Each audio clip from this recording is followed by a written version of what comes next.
¿Hasta dónde es capaz de llegar un hombre cuando el deseo de ganar se vuelve más grande que todo lo demás? Antonio Margarito tenía lo que pocos consiguen en la vida: títulos mundiales, fama, respeto, un nombre que hacía que los rivales lo pensaran dos veces antes de aceptar una pelea. Dentro del ring era una fuerza de la naturaleza.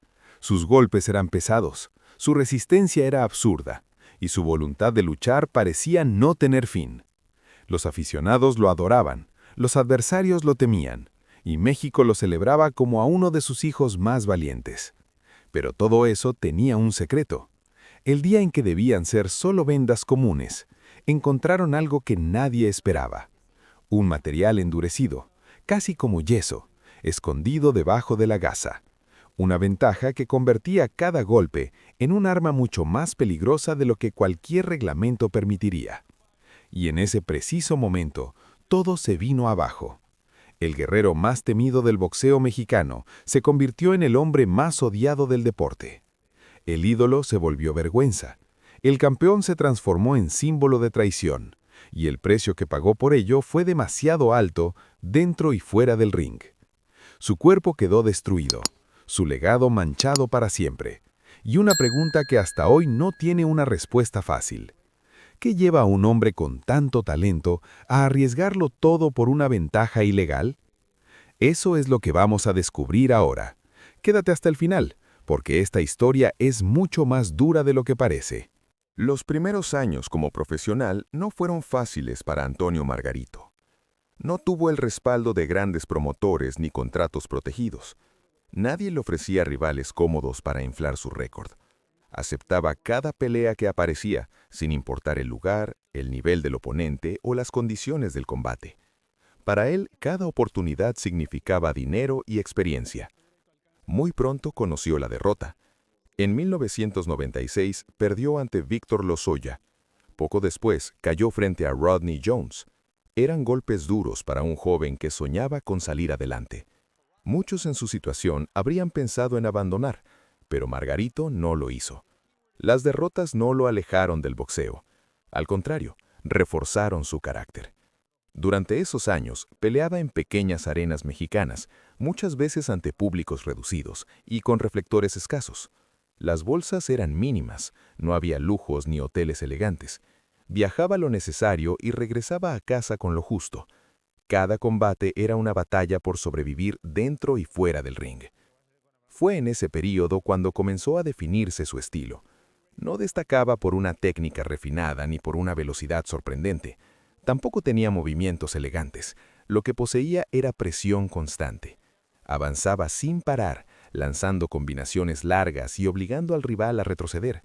Su volumen de golpes era alto, su resistencia parecía inagotable.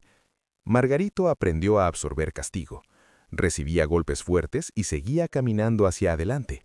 Muchos rivales se frustraban al ver que sus mejores impactos no lo detenían. Poco a poco ganó reputación de ser un adversario incómodo. Enfrentarlo significaba estar dispuesto a intercambiar durante muchos asaltos, sabiendo que él no retrocedería. Su físico también ayudaba. Era alto para la categoría welter y tenía brazos largos. Eso le permitía lanzar golpes en secuencia y mantener presión constante. Sin embargo, su mayor arma no era el alcance, sino la determinación. Peleaba como si cada asalto fuera el último, como si cada golpe fuera necesario para cambiar su destino. En Tijuana había aprendido a resistir. Esa lección se reflejaba en el ring. No importaba si estaba abajo en las tarjetas, no importaba si el rival era más rápido, él seguía avanzando. Esa mentalidad comenzó a llamar la atención fuera de México. Con el tiempo, su récord fue creciendo. Las victorias empezaron a superar a las derrotas. No era visto como una futura estrella, pero sí como un peleador peligroso. Los entrenadores sabían que enfrentarlo era arriesgado. Podía perder algunos asaltos, pero siempre mantenía la presión hasta el final. Así se fue formando el guerrero, sin atajos, sin protección, sin privilegios. Cada paso fue construido a base de resistencia y necesidad. Y mientras su nombre empezaba a sonar con más fuerza en el circuito, una oportunidad mayor comenzaba a acercarse. Una oportunidad que podría cambiarlo todo y poner a prueba si aquel joven de Tijuana estaba listo para dar el salto definitivo hacia la élite del boxeo mundial. En julio de 2002 llegó la oportunidad que Antonio Margarito había esperado durante años. Después de recorrer pequeños escenarios y aceptar combates difíciles sin protección, finalmente peleó por un título mundial. El rival era Antonio Díaz, y el cinturón en juego era el título welter de la Organización Mundial de Boxeo. No era el favorito. Muchos analistas todavía lo veían como un boxeador fuerte, pero limitado. La pelea representaba más que un campeonato. Era la posibilidad de cambiar su vida para siempre. Subió al ring con la misma actitud que había construido desde la adolescencia. Presión constante y determinación absoluta. Desde los primeros asaltos dejó claro que no retrocedería. Díaz intentó imponer técnica y experiencia, pero Margarito comenzó a desgastarlo con volumen de golpes y resistencia. Con el paso de los rounds, la intensidad fue creciendo. Margarito absorbía castigo, pero respondía con combinaciones largas. En el 10º asalto, la presión fue demasiado. El árbitro detuvo el combate por nocaut técnico. Antonio Margarito se convirtió en campeón mundial por primera vez. Aquel joven que había debutado con 15 años en Tijuana, ahora sostenía un cinturón reconocido a nivel internacional. El título no solo significó prestigio, también trajo mejores bolsas, mayor exposición y peleas más importantes. Entre 2002 y 2008 defendió su campeonato ante rivales peligrosos. Enfrentó 2 veces a Kermit Cintron y en ambas ocasiones ganó por nocaut técnico. También superó a Joshua Clottey en una pelea exigente que demostró nuevamente su resistencia. Durante esos años se ganó el apodo de Tornado de Tijuana. El nombre describía su estilo: presión constante, golpes en serie y una capacidad casi inagotable para avanzar. No era elegante ni rápido como otros campeones, pero tenía algo que muchos temían enfrentar. Parecía no sentir el cansancio, parecía no temer al dolor. Sus combates eran intensos. Muchas veces comenzaba perdiendo los primeros asaltos, pero en la segunda mitad tomaba control. Su mandíbula resistente se convirtió en símbolo de su identidad. Los comentaristas repetían que era un peleador que siempre estaba dispuesto a cruzar la línea del sacrificio físico. Sin embargo, también comenzaron a surgir preguntas. Algunos especialistas se sorprendían por su capacidad para resistir golpes fuertes durante tantos rounds. Otros señalaban que su estilo implicaba un castigo constante que tarde o temprano tendría consecuencias. Pero en ese momento las dudas eran pequeñas comparadas con la admiración que generaba. Cada defensa fortalecía su imagen de guerrero. Cada victoria lo acercaba más a los grandes nombres de la división. El mundo del boxeo empezaba a verlo como un campeón legítimo, construido a base de esfuerzo y resistencia. Mientras su fama crecía, también lo hacía el nivel de los desafíos. En 2008 se presentaría una pelea que cambiaría por completo su historia. Un combate que lo llevaría a la cima absoluta, pero que también sembraría preguntas que nunca desaparecerían por del todo. Y esa noche, en Las Vegas, el destino volvería a girar con fuerza inesperada. En julio de 2002, llegó la oportunidad que Antonio Margarito había esperado durante años. Después de recorrer pequeños escenarios y aceptar combates difíciles sin protección, finalmente peleó por un título mundial. El rival era Antonio Díaz, y el cinturón en juego era el título welter de la Organización Mundial de Boxeo. No era el favorito. Muchos analistas todavía lo veían como un boxeador fuerte, pero limitado. La pelea representaba más que un campeonato. Era la posibilidad de cambiar su vida para siempre. Subió al ring con la misma actitud que había construido desde la adolescencia. Presión constante y determinación absoluta. Desde los primeros asaltos, dejó claro que no retrocedería. Díaz intentó imponer técnica y experiencia, pero Margarito comenzó a desgastarlo con volumen de golpes y resistencia. Con el paso de los rounds, la intensidad fue creciendo. Margarito absorbía castigo, pero respondía con combinaciones largas. En el 10º asalto, la presión fue demasiado. El árbitro detuvo el combate por nocaut técnico. Antonio Margarito se convirtió en campeón mundial por primera vez.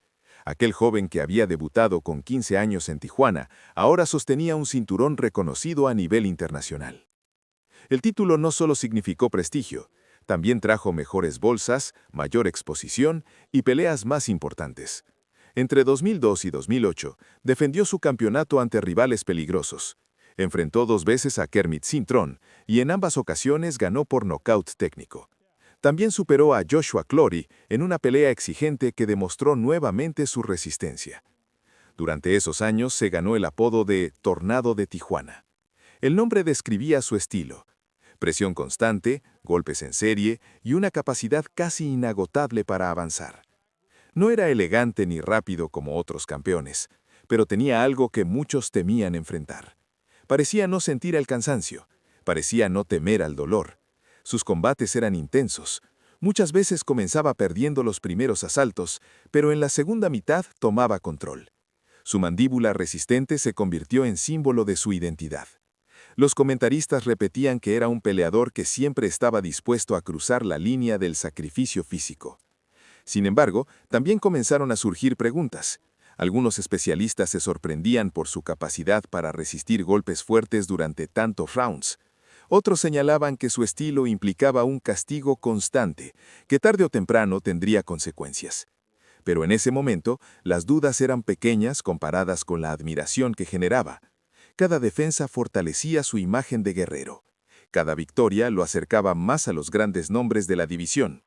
El mundo del boxeo empezaba a verlo como un campeón legítimo construido a base de esfuerzo y resistencia. Mientras su fama crecía, también lo hacía el nivel de los desafíos. En 2008, se presentaría una pelea que cambiaría por completo su historia.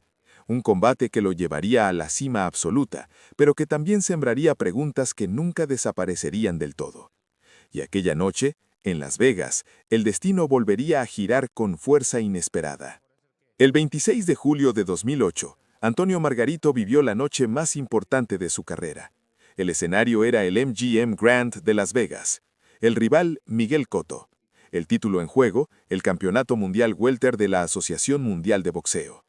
Cotto llegaba invicto con 32 victorias y era considerado uno de los mejores boxeadores libra por libra del mundo. Para muchos expertos, Margarito no tenía posibilidades reales. Desde el primer asalto, la pelea fue intensa. Cotto mostró velocidad, precisión y una defensa sólida. Sus combinaciones entraban con claridad. Durante varios rounds, el puertorriqueño parecía tener el control.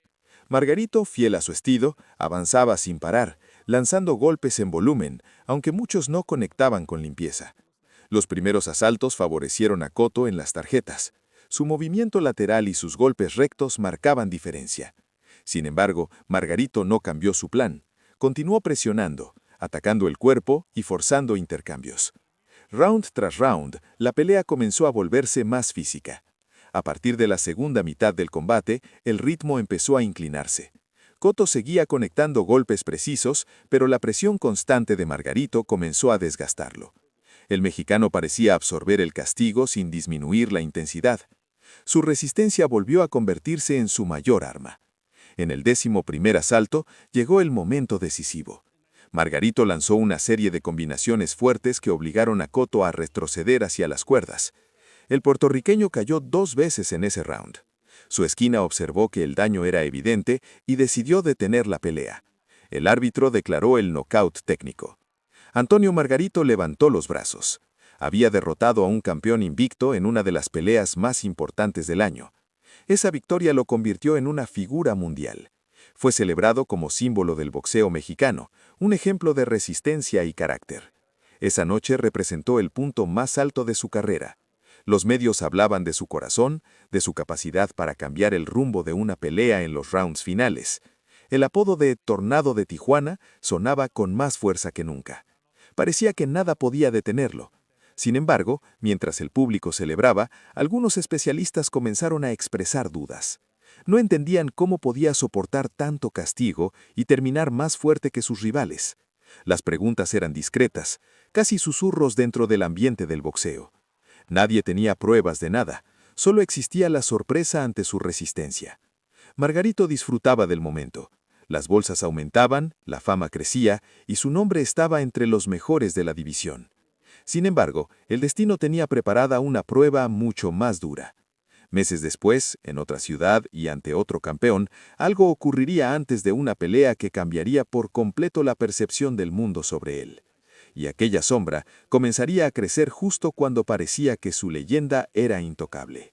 El 24 de enero de 2009, Antonio Margarito defendía su título ante Shane Mosley en el Staples Center de Los Ángeles.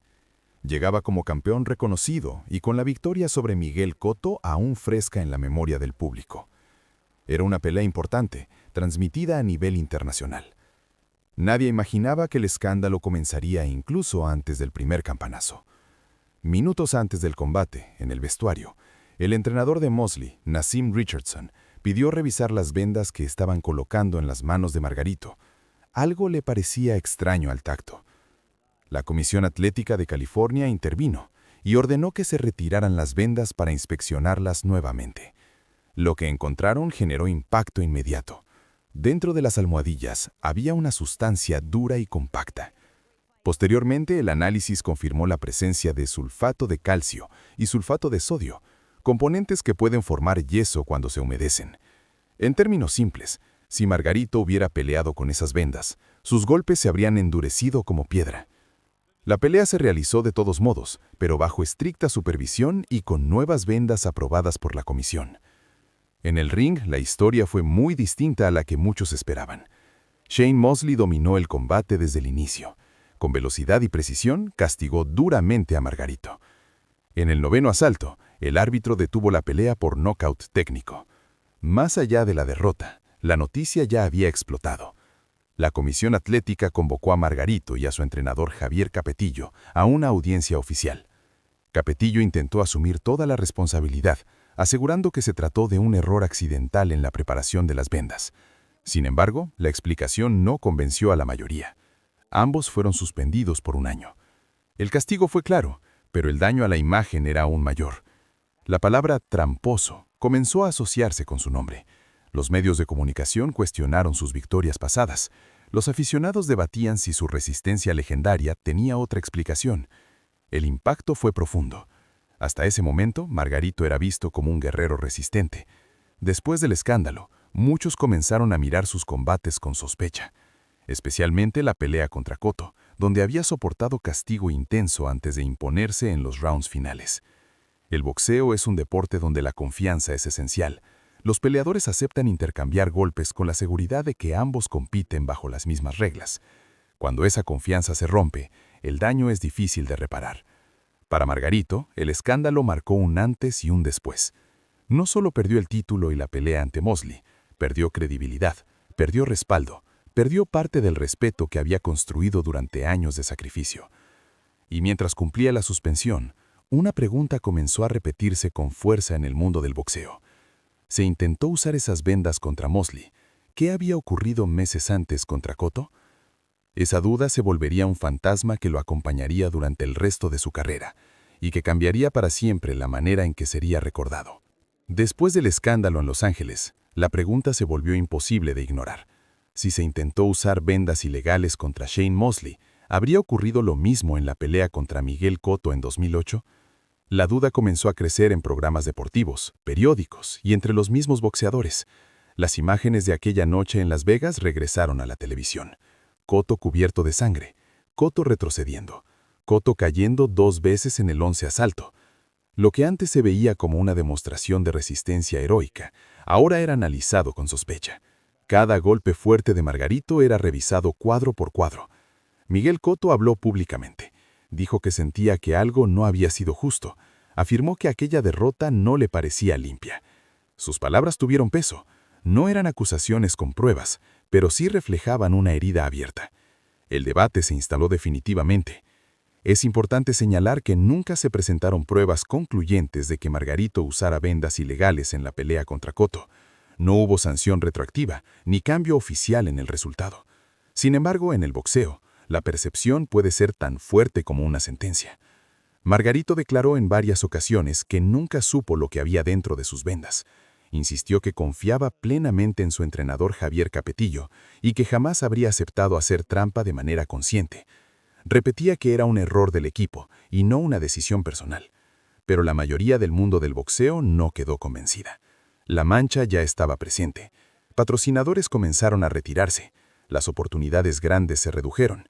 Las comisiones atléticas en diferentes estados empezaron a revisar con más cuidado cada solicitud de licencia. La prensa fue dura. Programas deportivos debatían si debía volver a pelear. Algunos analistas lo calificaban como uno de los casos más graves de la década. Otros pedían esperar pruebas más sólidas antes de condenarlo completamente. El ambiente estaba dividido, pero la confianza estaba dañada. Para Margarito, el silencio de la suspensión fue pesado. No podía pelear, no podía limpiar su nombre en el ring. Solo podía observar cómo su reputación se deterioraba. El guerrero admirado se había convertido en figura polémica. El boxeo es un deporte de memoria larga. Las historias no desaparecen con facilidad. El fantasma de la pelea contra Cotto comenzó a perseguir cada paso de su carrera. Incluso cuando cumplió la suspensión y buscó regresar, la sombra seguía presente. Sin embargo, aún quedaba un desafío enorme por delante. Un combate contra uno de los nombres más importantes del momento. Un enfrentamiento que no solo pondría a prueba su nivel deportivo, sino también su cuerpo, porque el castigo acumulado empezaba a pasar factura, y el siguiente rival no mostraría compasión. Después de cumplir la suspensión, Antonio Margarito regresó con una obsesión clara: recuperar respeto. Sabía que su nombre estaba marcado. Sabía que muchos no creían en él. Pero también sabía que el boxeo era su única forma de responder. En 2010 aceptó uno de los desafíos más duros posibles: enfrentar a Manny Pacquiao por el título Super Welter del Consejo Mundial de Boxeo.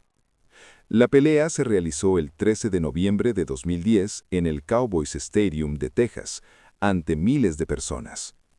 Pacquiao era considerado uno de los mejores libra por libra del mundo, rápido, preciso y con una potencia sorprendente para su tamaño. Muchos veían el combate como una prueba extrema para Margarito. Desde los primeros asaltos quedó claro que la velocidad de Pacquiao marcaría diferencia.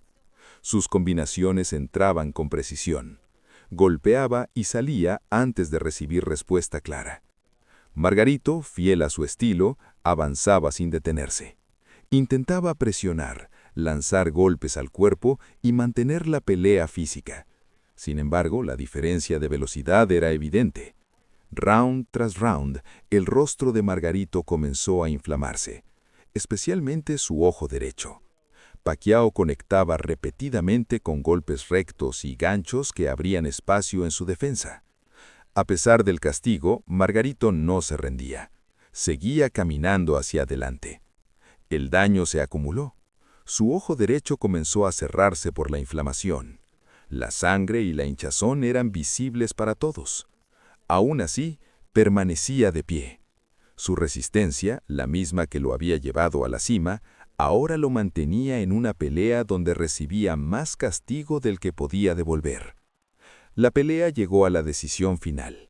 Pacquiao ganó de manera amplia en las tarjetas, pero el resultado deportivo fue solo parte de la historia. Al terminar el combate, Margarito fue llevado directamente al hospital. Los médicos confirmaron una fractura en la órbita ocular derecha. Fue sometido a una cirugía de reconstrucción facial. Las imágenes posteriores mostraban un rostro gravemente inflamado, con ambos ojos casi cerrados. El hombre que parecía indestructible estaba visiblemente dañado. Su arma principal, la capacidad de resistir golpes, había comenzado a convertirse en su mayor riesgo. La fractura no era una lesión menor. La órbita ocular es una zona delicada. El daño podía afectar visión y estabilidad. Los especialistas advirtieron que debía tener cuidado si pensaba volver a pelear. Su ojo derecho jamás volvería a estar completamente igual. La derrota ante Pacquiao fue devastadora en lo físico y en lo simbólico. Ya no era el campeón dominante, ya no era el guerrero imparable. Ahora era un boxeador con una lesión seria y una reputación cuestionada. Pero aún con el rostro marcado y el futuro incierto, había algo que seguía en su mente: una revancha pendiente. Una pelea que para él significaba más que cualquier cinturón. Y esa oportunidad, contra Miguel Cotto, comenzaría a tomar forma en medio de dudas médicas y advertencias cada vez más fuertes. Con el rostro aún marcado por la pelea contra Manny Pacquiao y el ojo derecho comprometido, Antonio Margarito tenía una sola obsesión: la revancha contra Miguel Cotto. Para él no era solo una pelea. Era la oportunidad de responder a las dudas que lo perseguían desde 2009. El combate fue pactado para el 3 de diciembre de 2011 en el Madison Square Garden de Nueva York, un escenario histórico para el boxeo. 3 años antes, Cotto había salido derrotado y humillado ante Margarito. Ahora el contexto era diferente. La Comisión Atlética de Nueva York mostró preocupación por el estado del ojo derecho de Margarito. La inflamación persistía y la visión no era completa. Después de varias evaluaciones médicas, autorizaron la pelea con supervisión estricta. Desde el primer asalto quedó claro que Cotto tenía un plan preciso. Atacó directamente el ojo derecho. Sus golpes eran medidos, repetidos, casi quirúrgicos. No era una pelea emocional, era estratégica. Round tras round, el daño aumentó. La hinchazón regresó rápidamente. En el cuarto asalto, el ojo ya mostraba inflamación evidente. Margarito seguía avanzando, fiel a su estilo, pero cada impacto empeoraba la situación. El público observaba con tensión. No era la misma guerra equilibrada de 2008. Esta vez el castigo estaba concentrado en un punto vulnerable.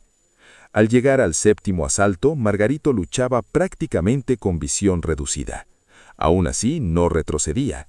Intentaba lanzar combinaciones, pero la precisión era menor. Cotto mantenía la calma y continuaba atacando el mismo objetivo. En el 10º asalto, los médicos subieron al ring para evaluar el daño. La decisión fue detener la contienda. Miguel Cotto ganó por nocaut técnico. Esta vez no hubo controversia, no hubo dudas. La victoria fue clara. Margarito quedó sentado en su esquina con el rostro inflamado y la mirada perdida. No podía ver bien, no podía cambiar el resultado. La revancha que había imaginado como redención terminó convirtiéndose en una confirmación de sus límites físicos. La Comisión de Nueva York dejó claro que sería muy difícil autorizar otra pelea suya en el estado.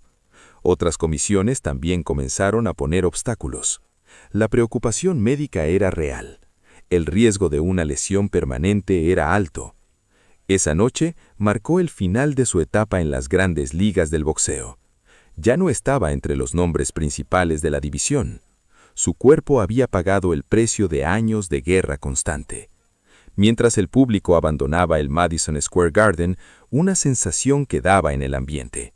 La historia de Antonio Margarito había cambiado para siempre. Y fuera del ring comenzaría una batalla distinta, una que no tendría jueces ni cinturones, pero que sería igual o más difícil de enfrentar. Después de la derrota ante Miguel Cotto en 2011, la etapa de Antonio Margarito en el boxeo de alto nivel terminó prácticamente de forma definitiva. Las grandes bolsas desaparecieron, las oportunidades importantes dejaron de llegar. El teléfono que antes sonaba con propuestas ahora permanecía en silencio. El dolor físico era constante, especialmente en el ojo derecho. La visión seguía limitada. Los médicos le habían advertido sobre los riesgos de continuar. Pero más fuerte que el dolor corporal fue el vacío emocional. Durante años, su vida giró alrededor del entrenamiento, las conferencias de prensa y las noches de pelea. De repente, todo eso desapareció. Las bolsas millonarias que ganó en sus años de gloria no duraron para siempre. Entre gastos médicos, impuestos, viajes y decisiones financieras poco acertadas, el dinero comenzó a reducirse rápidamente. Como muchos deportistas que no planifican a largo plazo, enfrentó problemas económicos serios. Los patrocinadores que alguna vez lo acompañaron ya no estaban. Los canales de televisión tampoco mostraban interés en su historia. La etiqueta de tramposo seguía presente en muchos comentarios. Esa sombra afectaba cada intento de reconstrucción. En entrevistas posteriores, Margarito reconoció que cayó en una depresión profunda. Explicó que hubo días en los que no quería salir de casa. Sentía que el público que antes lo aplaudía, ahora lo juzgaba. La transición del aplauso al silencio fue difícil de aceptar. El boxeo le había dado identidad. Sin el ring, tuvo que enfrentarse a sí mismo. Ya no era el tornado de Tijuana. Era un hombre con cicatrices físicas y emocionales. La rutina cambió. Sin entrenamientos intensos ni campamentos, el tiempo parecía más largo. Además del desgaste emocional, existía la presión económica. Las cuentas seguían llegando, las responsabilidades familiares continuaban. El pasado glorioso no pagaba el presente. Intentó mantenerse activo en eventos pequeños, firmando autógrafos y participando en funciones locales, pero eso no resolvía completamente la situación. El orgullo también jugaba un papel importante. Aceptar que ya no estaba en la cima no era sencillo. Para alguien acostumbrado a enfrentar campeones mundiales ante miles de personas, la vida cotidiana podía sentirse como una derrota silenciosa. La reputación dañada hacía todo más complicado. Algunos exboxeadores hablaban públicamente en su contra.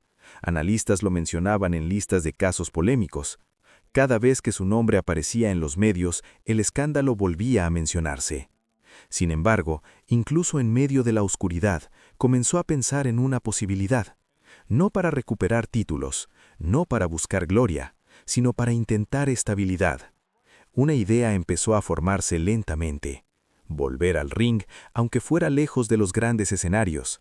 Y esa decisión, nacida más de la necesidad que del orgullo, marcaría un nuevo capítulo en su historia. En 2016, después de casi 5 años fuera del ring, Antonio Margarito tomó una decisión que sorprendió a muchos. Anunció su regreso al boxeo profesional. No lo hizo hablando de títulos mundiales ni de revancha. Fue claro en sus declaraciones. Necesitaba trabajar. Necesitaba estabilidad económica. El regreso no fue en grandes escenarios de Las Vegas o Nueva York. Aceptó combates en funciones pequeñas en México. Carteleras modestas lejos de las luces internacionales.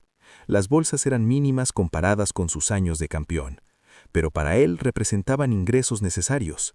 Su cuerpo ya no respondía igual, la movilidad era más lenta, la resistencia no era la misma. El ojo derecho seguía siendo una preocupación constante. Cada examen médico era un recordatorio de los riesgos que asumía. Aún así insistió en volver. Las peleas no tenían el brillo del pasado.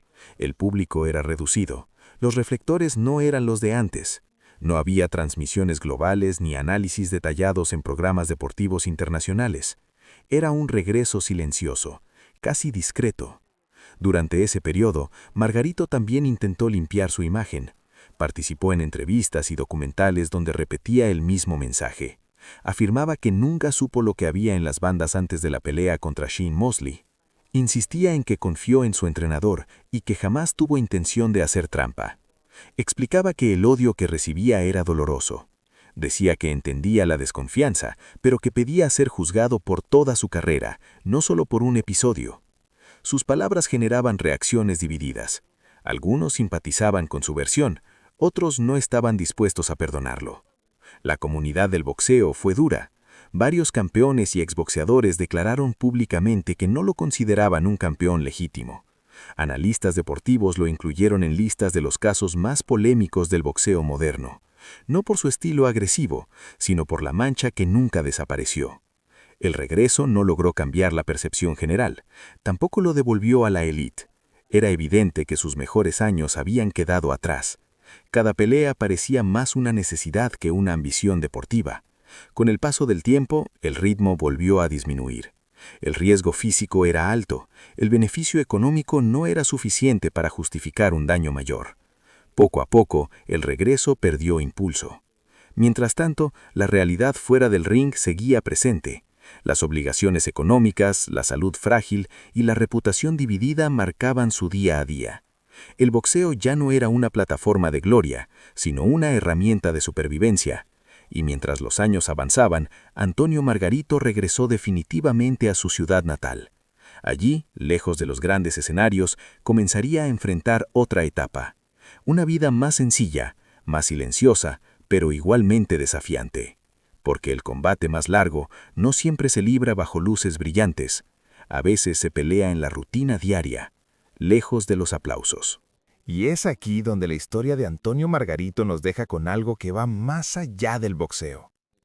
Porque en el fondo esta no es solo la historia de un peleador que hizo trampa.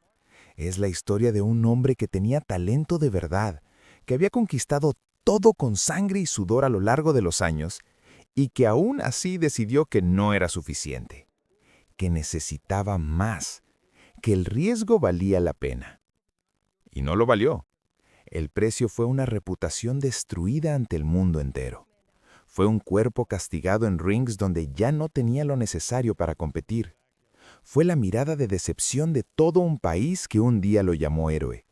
Y fue la certeza de que sin importar todo lo que logró antes, ese sería el capítulo que la gente siempre recordaría primero.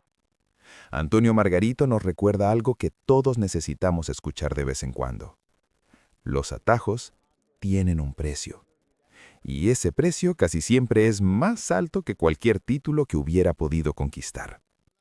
Ahora dime aquí en los comentarios, ¿puedes perdonar lo que hizo? ¿Aún respetas lo que logró antes del escándalo?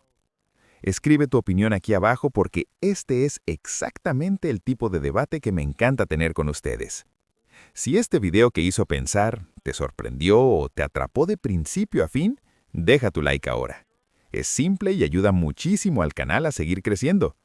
Y si todavía no estás suscrito, haz clic en suscribirte y activa la campanita de notificaciones para no perderte ningún video.